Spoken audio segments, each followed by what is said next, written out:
एक दिन रामतीर्थ ने देखा कि जो होशियार में होशियार था, रामतीर्थ बहुत होशियार में होशियार था, तो 100 से 100 मार्क लेके आता था। तो किसी ने उसी से पूछा ऐसे कैसा हुआ, तुम्हारा मगज दिमाग ऐसा एकाग्र कैसे हुआ है? मैथमेटिक्स में 100 में 100 मार्क लेता था। उसी ने बोला मेरा मन कभी किसी विषय में है ही नहीं, बैर है ही नहीं, कहाँ धक्का खाता ही नहीं है, एकाग्र है, तो कोई भी बात हम लेता है तो उसमें सक्सेस जाता है। कैसी भी दुनिया की बात चाहे ज्ञान की बात में वो सक्सेस जाएगा जिसका मन विषय विकार में नहीं है। अगर किसी भी विषय में मन है तो तुम दुनिया में भी अधूरा रहेगा, दुनिया का भी कोई काम तुम्हारे से नहीं होएगा। कोई भी काम, पेंटिंग करो, ड्राइंग करो, मैथमेटिक्स करो, पढ़ाई करो, सिलाई करो, हारमोनिया सीखो, कोई भी बात, कवि होवे कविता सीखे तो भी उसमें मन एकाग्र करे। जो दुनिया का कोई भी काम, दुकान में तुम बैठो, नौकरी में बैठो, अगर तुम्हारा काम होगा विषय विकार में, नौकरी नहीं कर सकेगा, धंधा नहीं कर सकेगा, सिलाई नहीं कर सकेगा, कोई भी काम तुम्हारे से नहीं होगा अगर मन विषय विकार में है। वो तो किसी काम का ही नहीं रहेगा दुनिया में। और जिसका मन एकाग्र है, एकाग्रता से कोई भी कर्म करो, चाहे पक्का हो, चाहे सिलाई करो, चाहे कौन सा भी टक्के पैसे का काम करो तो भी अच्छा होगा। हर एक काम में तुम सक्सेस होगा, चाहे माया में चाहे भगवान के तरफ। पर जिसकी इंद्रियां स्थिर नहीं है, मन स्थिर नहीं है, चलायमान है, इधर इधर दौड़ता रहता है, वो नहीं ज्ञान में सक्सेस होगा, नहीं अज्ञान के बातों में सक्सेस होगा। अज्ञान में भी तुम्हारे से कोई काम नहीं होगा और ज्ञान की बातों में भी तुम्हारा मन नहीं लगेगा। जो मन बंदर की तरह एक पेड़ से दूसरे पेड़ पर जंप देता रहता है, ये भोगूं, इधर जाऊं, ये मजा लूं, वो मजा लूं, इधर पिनूं, इधर रुलूं, जिसका मन बाहर ही रुलता रहता है, तो विषयी पुरुष के लिए वो सुखदायी है, लेकिन ज्ञानी के लिए, साधु संत के लिए, विवेकी पुरुष के लिए वो दुखदायी है। वो है ही इंद्रियों का सुख दुखदायी, जिसको तुम सुख समझ के बैठा है दुखदायी। इसके लिए विवेकी पुरुष ऐसी इंद्रियों के सुख में जाता ही नहीं है, वो तो अपने आनंद में ही रहता है, शांति में ही रहता है। एक बार उसने तकलीफ लेके अपने मन को खींच के सभी पासों से, सभी ओर से खींच के अपनी आत्मा के आनंद में लगाया है, अपनी आत्मा को ऐसा प्रतीत किया है अंदर। तो जो बाहर नहीं दौड़ता है वही अंदर आता है। जिसका मन किस भी विषय में नहीं लगा हुआ है तो मुक्त है, और जिसका मन कहाँ भी लगा हुआ है वो मुक्त नहीं। राजा भरत सारी दुनिया छोड़ के आके नदी के किनारे में बैठा, सारी दुनिया को छोड़ के आया, अपनी औरत, बच्चा, दुनिया, सुख सैन ये सब छोड़ के आके जंगल में बैठा भगवान के लिए। अचानक एक हरणी जो मर रही थी उसी में दया आ गई, बेचारी दुखी होके मरेगी, मैं इसको सुख देता हूँ, तो लेके अपने घर में आके रखा उसे। एक हरणी के बच्चे में जो फंसा सीधा नरक में गया, इतनी मुक्ति के लिए आया था, और एक हरणी में खाली विषय में फंसा, रूप रंग देखा उसका और दया आ गई, ये दुखी है, मैं दया करता हूँ। इस ब्रह्म ज्ञान में दया के लिए सख्त मन है, किसी के ऊपर भी तुम दया करेगा फंस जाएगा।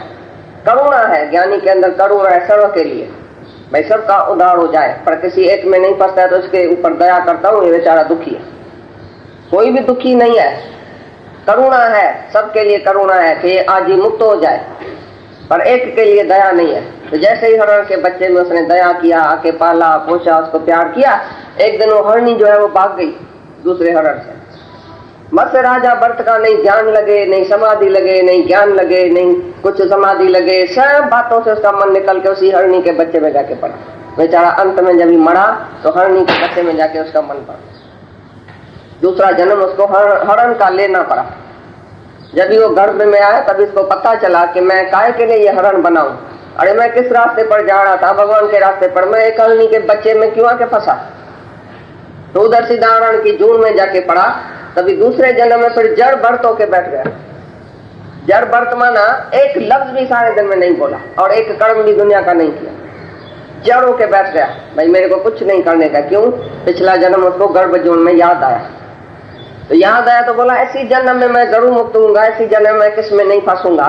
तो जैसे ही जन्म लिया तैसे जड़ होके बैठ गया, नहीं धंधा करे, नहीं पढ़े, नहीं लिखे, कहाँ भी नहीं गया, और सीधा ही सीधा जो वो मुक्ति को प्राप्त किया है जड़ भरत ने, जिसने राजा रघुगण को ज्ञान दिया था। तो ऐसी तरह से बोलता है विषयी पुरुष के लिए ये सुख बड़ा प्रिय है, लेकिन संत जन के लिए ये सुख बिल्कुल दुखदायी है। वो दुखदायी समझ के और अपने ही आत्म में रमता रहता है, वो कभी इसी इंद्रियों के सुख में फंसता ही नहीं। जो साधक इस मनुष्य शरीर में शरीर का नाश होने से पहले पहले ही काम क्रोध से उत्पन्न होने वाले वेग को सहन करने में समर्थ हो जाता है। वही पुरुष योगी है और वही सुखी है। जो साधक, जो साधना करने वाला, जो साधु है, जो साधना करता है, वो इसी जन्म में जीते जीते ही काम और क्रोध के वेग को सहन कर लेता है। माना आउट नहीं होता है पर सहन कर लेता है।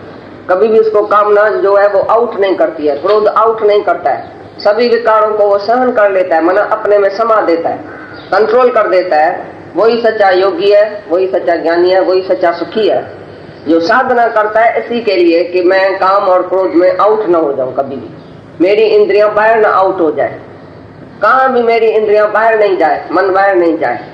काम माना इच्छा, किसी भी बात में तुम इच्छा रखेगा तो जरूर मन बाहर ही जाएगा। और बाहर है क्या? अपने मन को दर्शन कराओ कि मन अपना रूप पहचान, मन यही भगवान का दर्शन है। तुम जहां भी देखो तो एक ही भगवान देखो, अपना आप देखो। ये जो दर्शन कराएगा तो काम और क्रोध किसके ऊपर आएगा? काम और क्रोध द्वैत में आता है। दूसरा देखा और काम होएगा, दूसरा देखा काम ना होएगी, दूसरा पदार्थ देखा काम ना होएगी। स्त्री पुरुष को देखा, पुरुष स्त्री को देखा, ये स्त्री है, ये पुरुष है, जरूर कामना होगी। लेकिन ये भगवान है, कामना बंद, खला।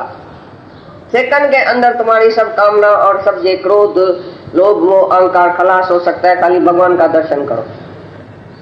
सी God everywhere, everything is God, nothing but God.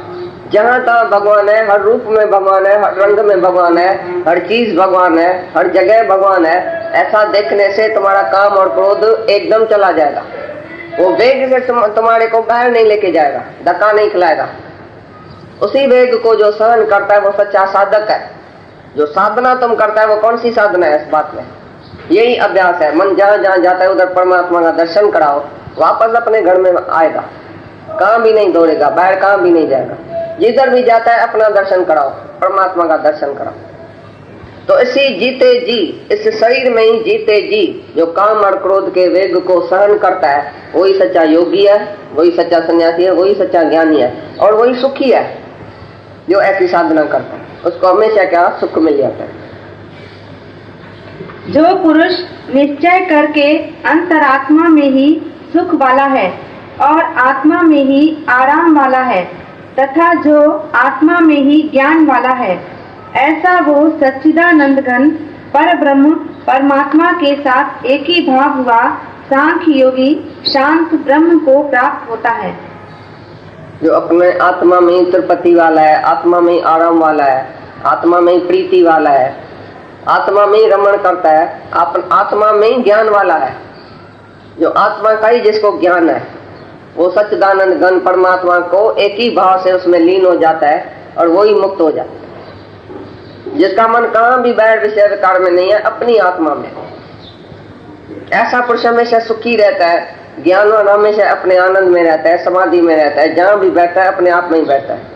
जिधर भी उसको बिठाओ समाधि में बैठ जाएगा। उसका मन ऐसा नहीं बोलेगा उधर जाऊं, ऐसा करूं, ये चाहिए वो चाहिए, भटकेगा ही नहीं था। जहां जिस हाल में उसको रखो, जिधर भी रखो, बहुत आनंद में रहेगा। क्योंकि अपनी आत्मा का सुख आप ही लेता है। अपनी आत्मा का सुख जहां तहां देखता है, और ऐसा नहीं दूसरे से सुख लेता है, बाहर से सुख लेता है, किसी के इंद्रियों से सुख लेता है, या बाहर से अपनी इंद्रियों से बाहर से सुख लेता है। भाई ये सीनरी बड़ी अच्छी है, ये गांव बड़ा अच्छा है, ये शहर बड़ा अच्छा है, ये आदमी बड़ा अच्छा है, ये हालत बड़ी अच्छी है, ये पदार्थ बड़ा अच्छा है। कुछ भी अच्छा नहीं है, उसका बाहर आत्मा के सिवा बाहर मन ही नहीं है। जो भी है वो हमारी आत्मा की वजह से सुंदर लगता है। ये सुंदर पदार्थ है लेकिन हमारी आत्मा है उधर, इसके लिए सुंदर लगता है। कोई भी सुंदर जो है देह है वो हमारी आत्मा के वजह से ही सुंदर लगती है।